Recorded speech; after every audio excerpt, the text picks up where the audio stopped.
Hello guys, reka nizere ko mumeze neza cyane. Uyu munsi nkuko mubibona murabona ko twagarutse muri Rubi Network.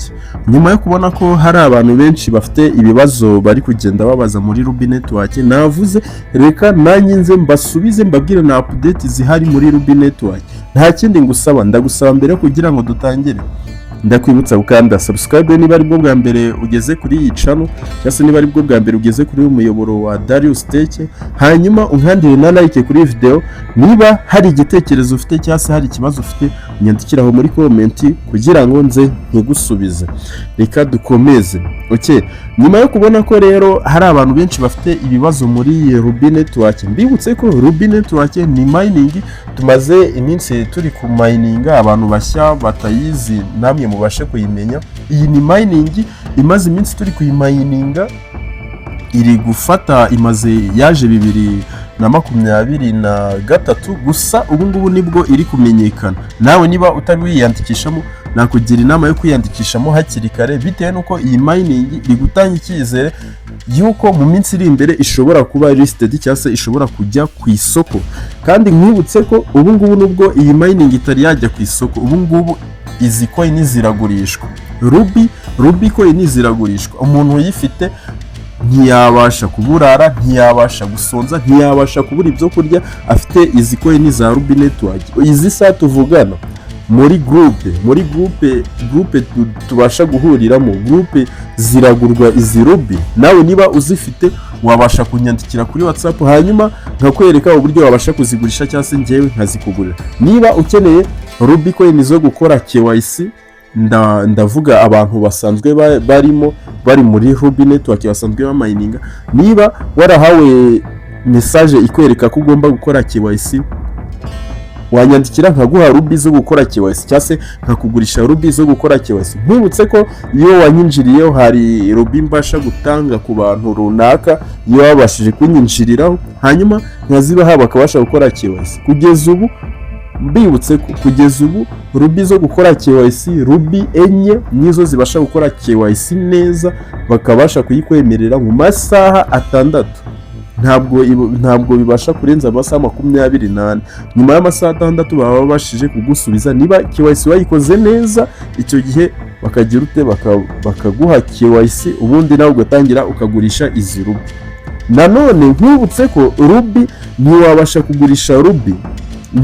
kugurisha Rubi utari wahabwa icyo bita KYC mbere.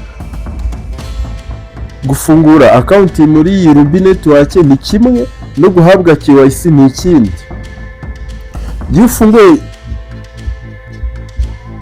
Yifunguye hano account muri Rubi Network, igikurikiraho ni ugukora icyo bita wallet. Iyo wallet umaze kuyikora ukora icyo bita KYC, hanyuma iyo ubonye KYC hakurikiraho icyo bita migration.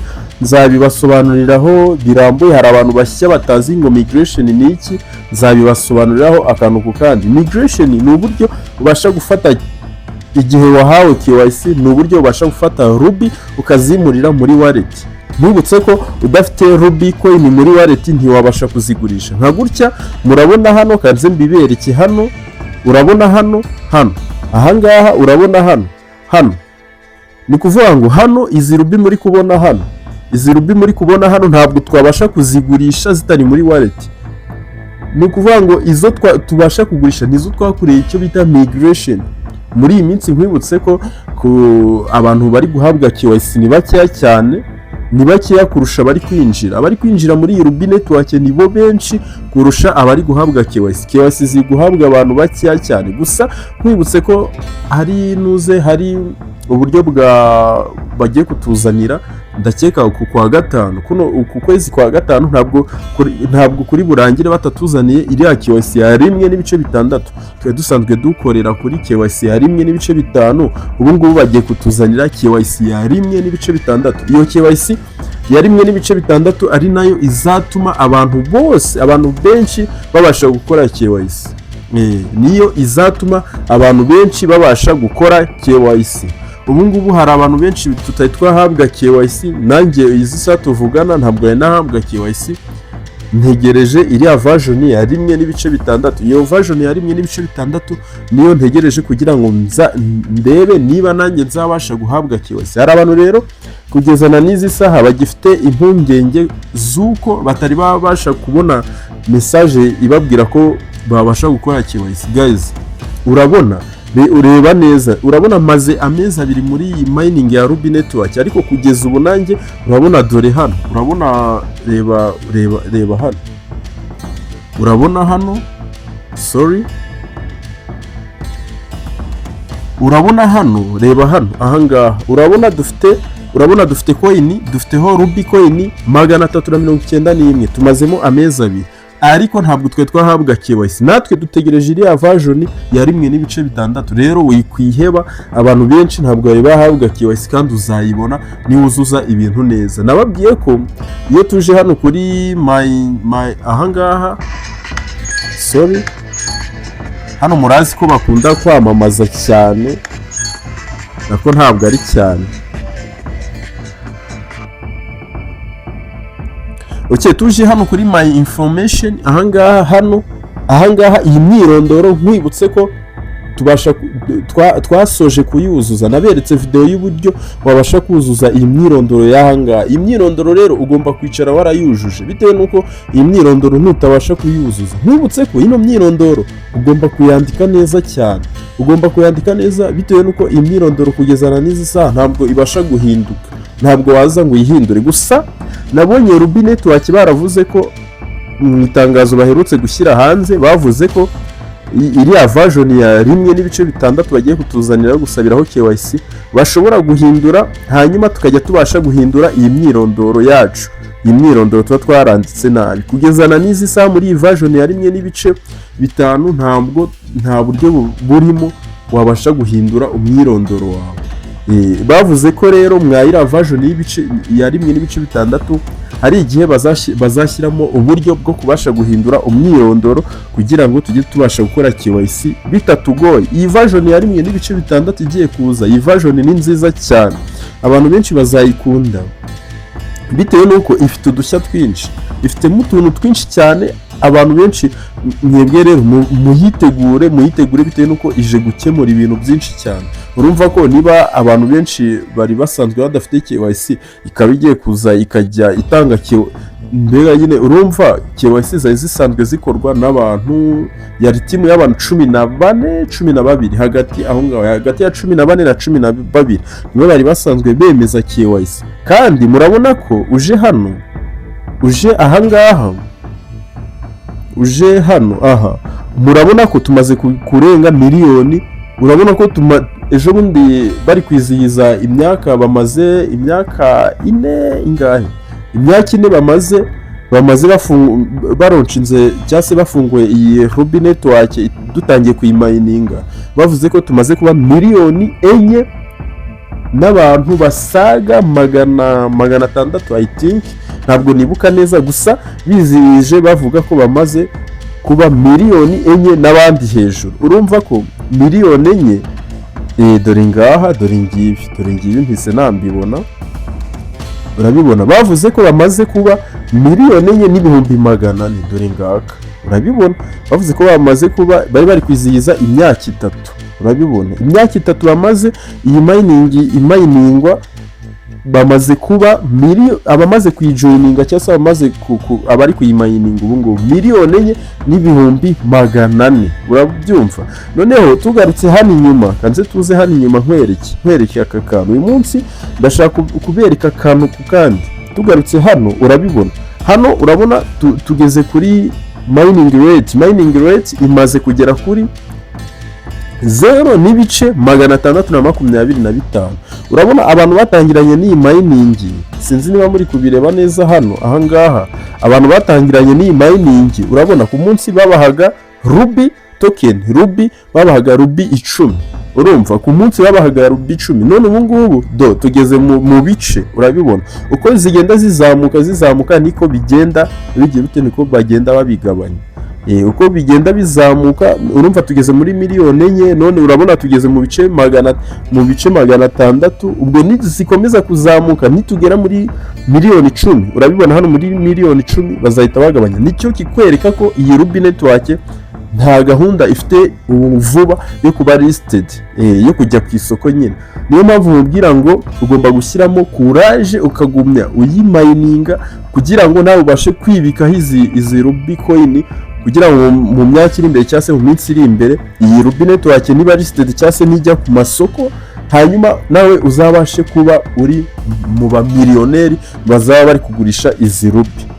Mwibutse ko izi mining ni ukwiteganyiriza, ni ukumayininga ukabika izi coin, ni ukumayininga ukazibika, bitewe nuko izi saa tuvugana hari abantu bari kuzigura benshi cyane, hari abantu bari kuzigura. Niyo mpamvu mba nkwibutsa kugumya umayininga ukazibika kugira ngo nawe mu myaka iri imbere cyangwa se mu minsi iri imbere nibasha kujya ku isoko uzabe umeze neza cyane, uzabe ufitemo agatubutse.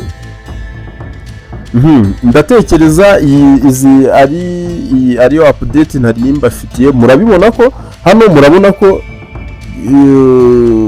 KYC, urabona ko turacyari kuri KYC ya rimwe, hano turacyari kuri KYC ya rimwe n'ibice 5, dutegereje KYC ya rimwe n'ibice 6. KYC ya rimwe n'ibice 6 rero niyo dutegereje ko bazagira bazaduha icyo bita KYC cyangwa se bazaduha message itwemerera gukora KYC. Nzakomeza mbabwire n'utundi tuntu dushyashya Rubi Network ikomeje kugenda ituzanira. Gusa iyi KYC ya rimwe, iyi version ya rimwe n'ibice 6 ije gukemura icyo nakubwira cyo, ije gukemura ibintu byinshi cyane muri Rubi Network, ije gukemura ibintu byinshi cyane. Nkibutse ko umuntu ufite Rubi zo kugurisha muri groupe barazigura, umuntu ushaka gukora KYC wabonye message imwibutsa gukora KYC, nawe yabasha kuza Rubi tukazimugurisha. Rubi ziragurishwa ubu ngubu, umuntu uri muri groupe ntiyabasha kuburara afite Rubi coin. Nzajya nkora mbibibutsa, ntiwabasha kuburara ufite izi Rubi coin. Niba ukeneye kwiyandikisha muri iyi Rubi Network, ureba aho kuri screen yawe urabona iyo invitation code Darius 250. Iyo ngiyo niyo urabasha kwiyandikishirizaho kugira ngo ubashe kuza muri iyi mining ya Rubi Network. Gusa ndatekereza ko abantu benshi tumaranye muri Rubi Network, ndatekereza ko nta abantu bashya bari kwinjiramo, ni bakeya, ntabwo ari benshi, ni bakeya bitewe nuko iyi Rubi Network imaze kujyamo abantu benshi cyane. Gusa ntabwo twagera kure. Urabona ko urumva niba tukiri muri miliyoni enye kandi tukaba twagera muri miliyoni 10, kandi miliyoni 10 tukaba tuzazirenga, urumva ko turacyari bakeya cyane, ntabwo yari yagera kure. Iyi Rubi Network banyirayo, mwibutse ko bavuga ko nibura nijya kuba listed cyangwa se nijya ku isoko nyine, niramuka igiye ku isoko ntabwo izajya munsi $2. Bo barabyivugira, nijya kujya ku isoko ntabwo izajya munsi $2. Urabibona ko hano baratubwira ngo Rubi coin ku munsi tuba turi gukorera Rubi coin 8.4. Urabona na abantu 125 bari kumayininga, hanyuma izi Rubi 8.4 zihwanye $46. Urabibona hano ku munsi, muri ubwo ngo ku munsi turi kwinjiza $46. Guys, ibaze noneho iyi Rubi Network iki giciro kibashije gusohokera gutya, kibashije gusohokera ahangaha, urumva twaba dufite amafaranga menshi cyane, menshi. Ariko urabibona hano, uje hano kuri Rubi 391, urabona ihwanye $2,268 n'ibice. Urumva aya mafaranga ni menshi cyane. Guys, aya mafaranga ni menshi. Ibi bintu nimubigire nkaho bitari biri seriye cyane, bitewe nuko niyo mpamvu nkubwira ngo uyu munsi wa none umuntu ufite izi Rubi muri kubona hano, umuntu uzifite ziri muri wallet, ubu ngubu afite amafaranga menshi cyane.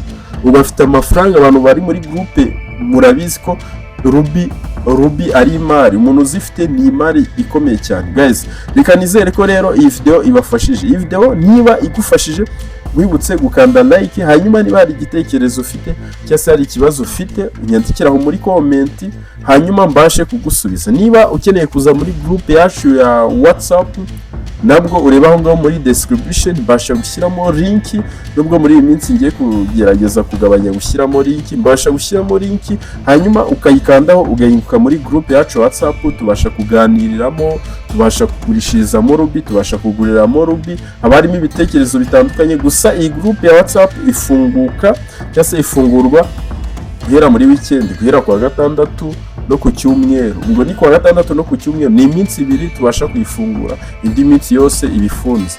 Guys, twongere dusubire mu zindi video zikurikiyeho. Mwari kumwe na Darius Breezy, dusubire mu bindi biganiro.